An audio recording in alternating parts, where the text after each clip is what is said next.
And we are getting a better sense this morning about the potential impacts of Trump's new tariffs and where they could have the biggest impact on the Canadian economy. And Linda Ward is back with that angle.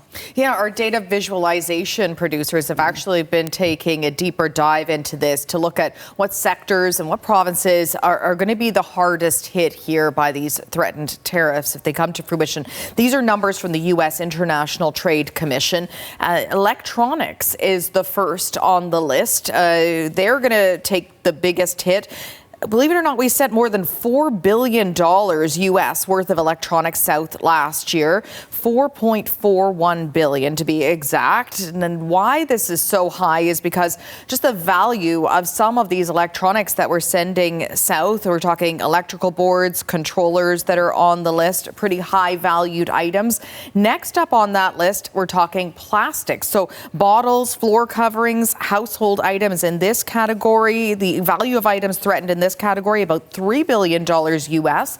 And then if you go down the list, we've got furniture, bedding and lighting, $2.51 billion, industrial machinery, more than $1.5 billion there, and paper and paperboard items, $1.34 billion. Not quite making the list, but still a big ticket item. Beverages, actually, about $900 million U.S. worth of beverage exports to the U.S. from Canada in the last year. Those are also under threat. Yeah, I mean, the scale really comes to light when you break it down product by product. So, Linda, tell us about which provinces are hardest hit. Yeah, so they've also put together this map, and we'll show you that now. The redder this map gets, the worse the situation is.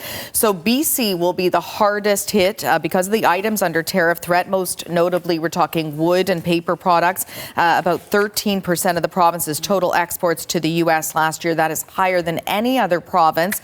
Quebec, about 10% of their exports could be hit by these duties. This is, of course, on top of already those steel and aluminum tariffs that have hit that province so hard.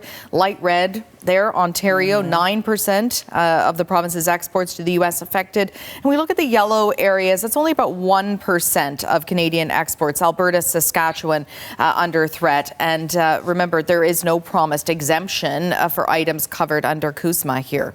Those are really some game-changing numbers. Thank you so much for that, Linda. You're welcome.